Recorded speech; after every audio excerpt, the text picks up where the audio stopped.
Всем привет! Мы обсуждаем с моими подписчиками теорию малых дел. Я уже высказывался о том, что сейчас я начал считать, что эта теория скорее не полезная, может быть не совсем вредная, но не полезная. Вот. Хотя, с другой стороны, для меня, когда я занимался малыми хорошими делами, я считал, что я приношу людям пользу.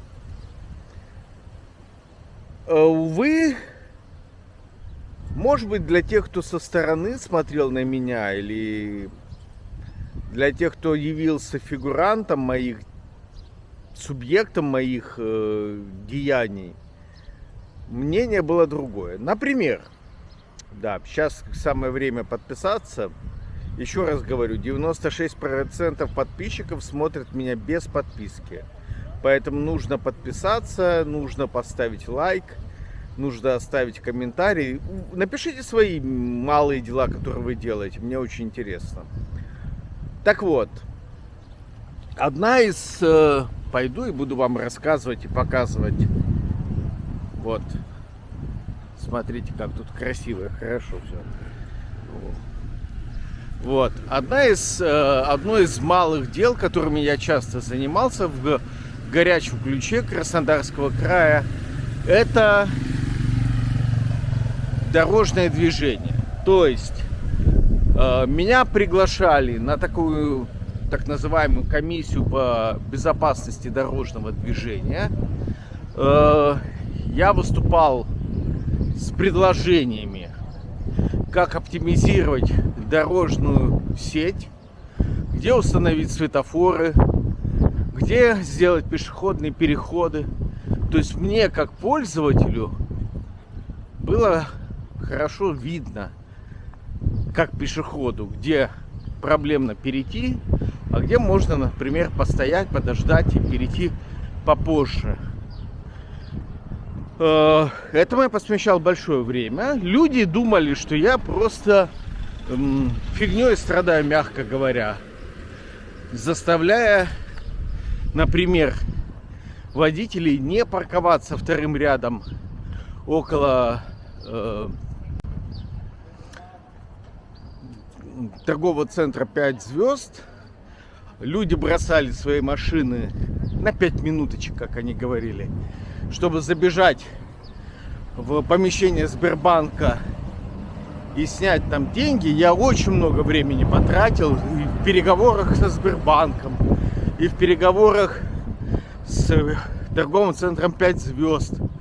И убеждал их, и в принципе мы с ними согласились, что этот ряд, который, по сути, движение там в одну полосу все время было. То есть вместо двух полос движение было в одну полосу, или того хуже, приходилось останавливаться, потому что чучело какое классное, посмотрите.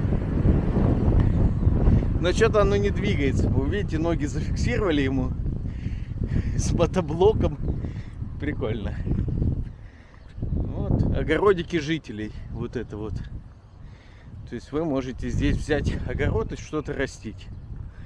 Ну вот. В общем, не буду долго расписывать.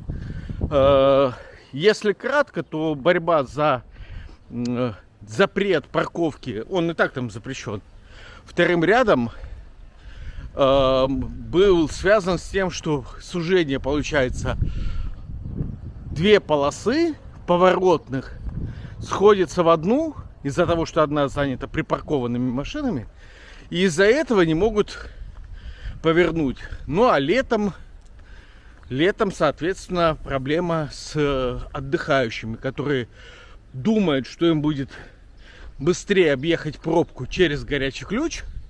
Они заезжают в город и потом упираются в ту же самую улицу Революции, которая ведет на тот самый виадук, где эта пробка и начинается в горячем ключе.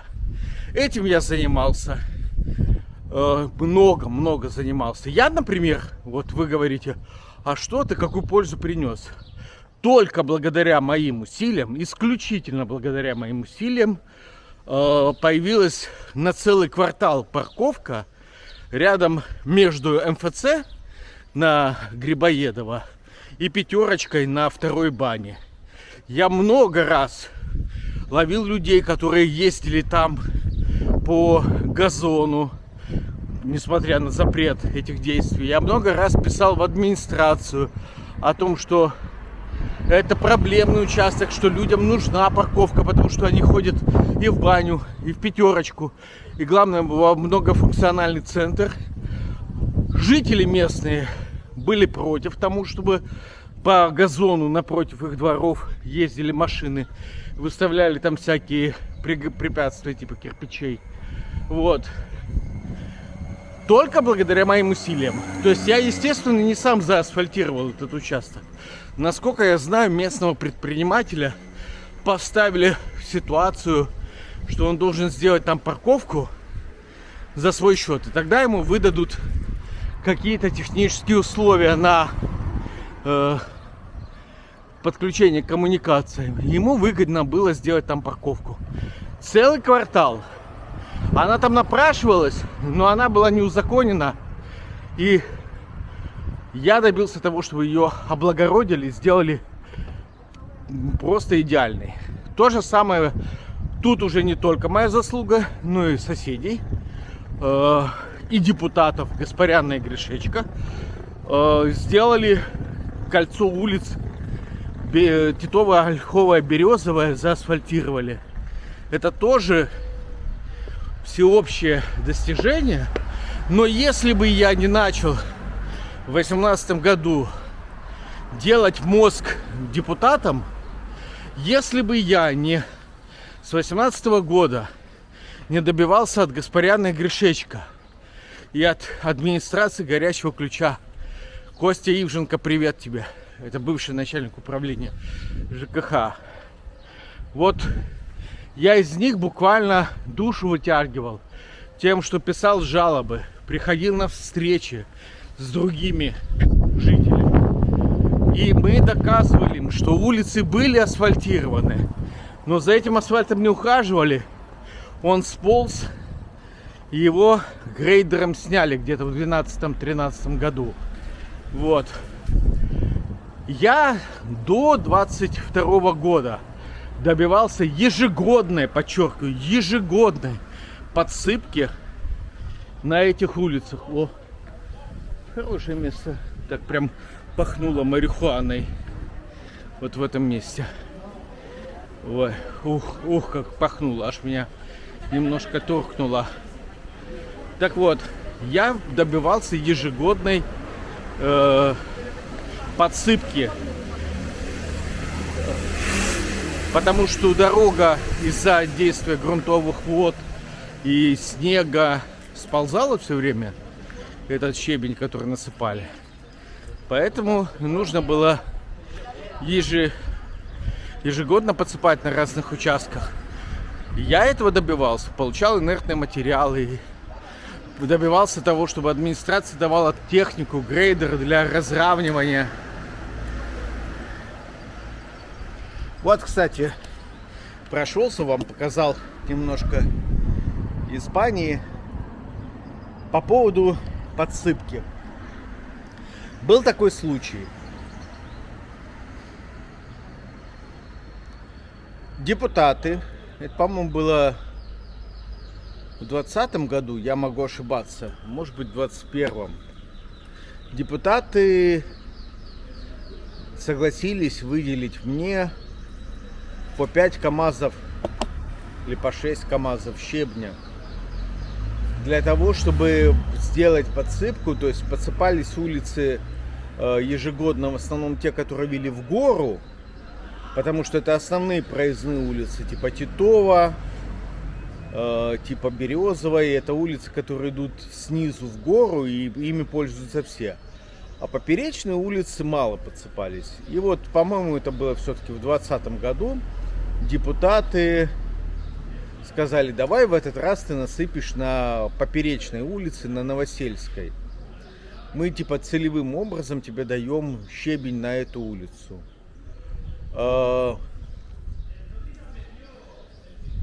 На Новосельской жители, ну, щебень дает, но как бы депутаты все время говорили о том, что вы же как бы тоже проявите инициативу, сделайте что-то для себя, например, наймите технику. Вот. И я, соответственно, взял щебень, договорился о том, чтобы мы еще собрали деньги. Деньги собрали на... Идеально, на самом деле, если вы будете делать, запомните, что идеальная подсыпка это такая. В основу кладется именно колотый щебень, а сверху засыпается асфальтовой крошкой.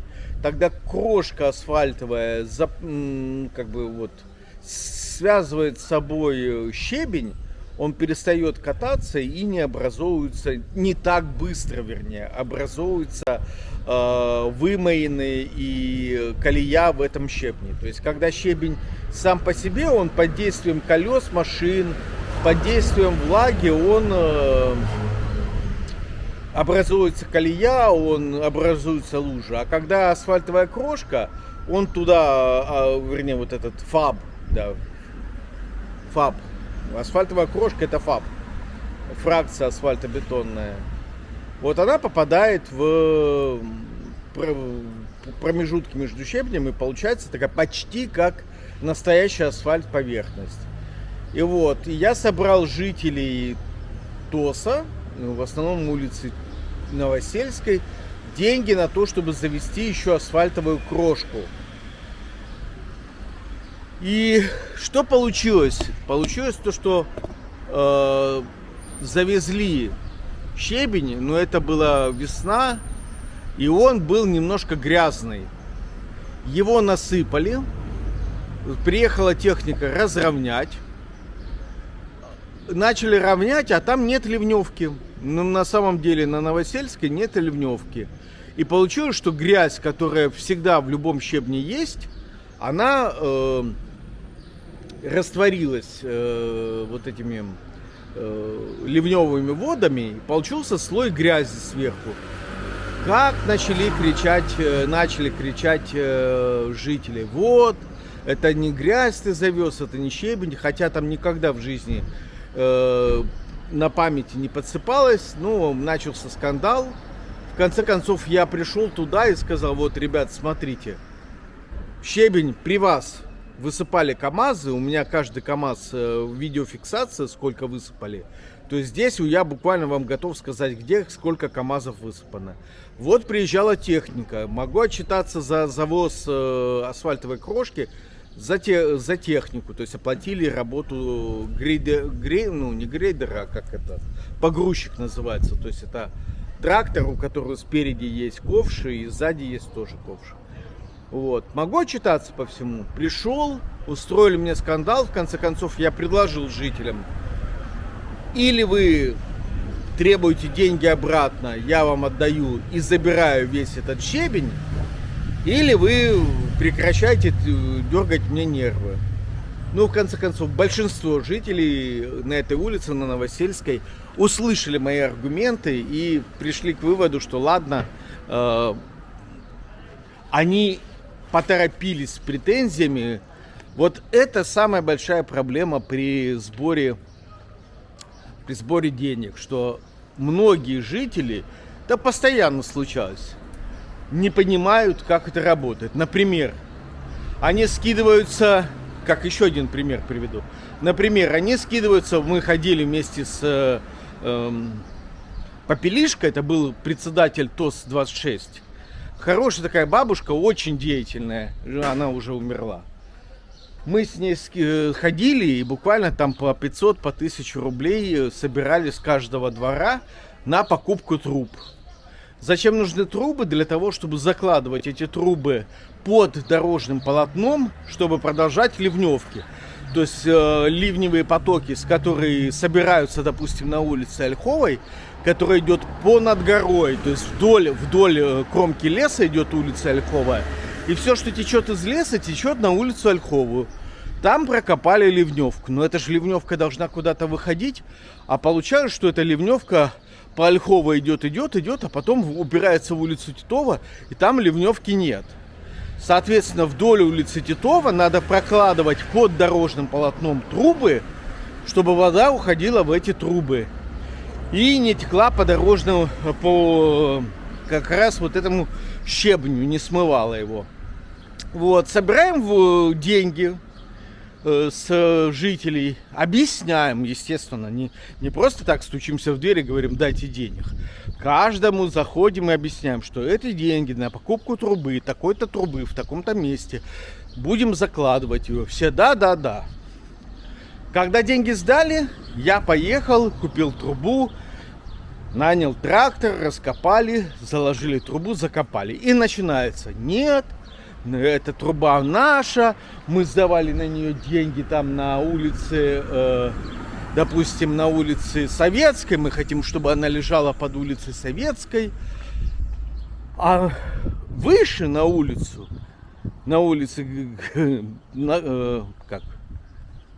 Горной трубы нет, соответственно, вся вода, которая сверху, она потечет по Титовой и будет смывать улицу Советскую. Объясняешь людям, что нужно вверху сделать трубу, потом внизу, или там и там, но нельзя, чтобы вот вы собрали, вы 1000 рублей сдали, и чтобы у вас была труба персональная перед домом. Труба стоит больших денег. Вот это очень тяжело. Отчетность люди плохо понимают. Постоянно сталкивался с тем, что нужно буквально вдалбливать. И, честно говоря, иногда было проще вернуть. Вот человек, ну, там, допустим, на той же Советской жила бабушка, вот, семейная пара. Они сдали только 500 рублей.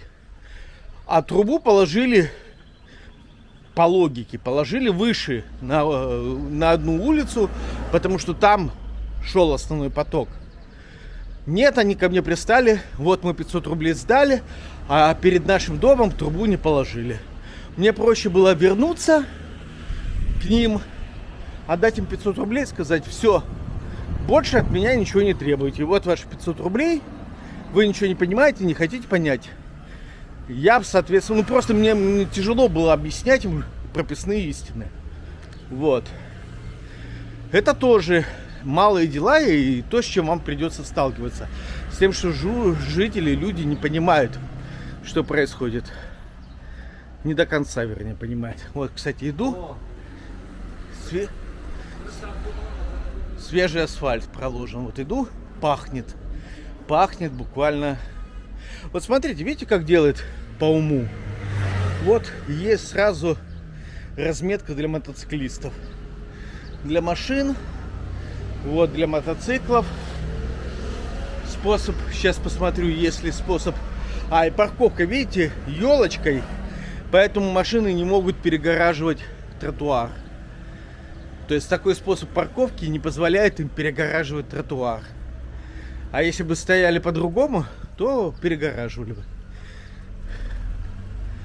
Вот. Тут и так был хороший асфальт. Зачем-то сделали еще раз поверх. Может, тоже бюджет осваивает. Еще одна вещь, которая связана с дорожной сетью, которой я занимался, это борьба за парковки для инвалидов. Вот, кстати, видите, нету никаких этих самых знаков, кроме разметки, которые показывают способ парковки. Ну, в Испании это... вот... Есть таблички, показывают, что здесь парковаться только мотоциклистам можно. И вот автошкола. Так вот, здесь так же, как и в России, есть знаки для инвалидов. И я не видел ни разу, чтобы на этих местах стояли машины. Вот видите знак? Он для инвалидов. Все это соблюдают. Я в горячем ключе часто обращал внимание, что машина обычного человека стоит на месте для инвалида. В России можно зайти на сайт и по номеру автомобиля проверить, является ли автомобиль этот обслуживающим пешеходов, инвалидов, или этот автомобиль для обычного человека. Вот, кстати, видите, все равно и здесь нарушают. Вон Citroën стоит на въезде на парковку. Парковка платная. Он решил сэкономить и бросить на въезде. Видите, и здесь нарушает. Хотя созданы, казалось бы, все условия. Ну, люди везде люди. Фух.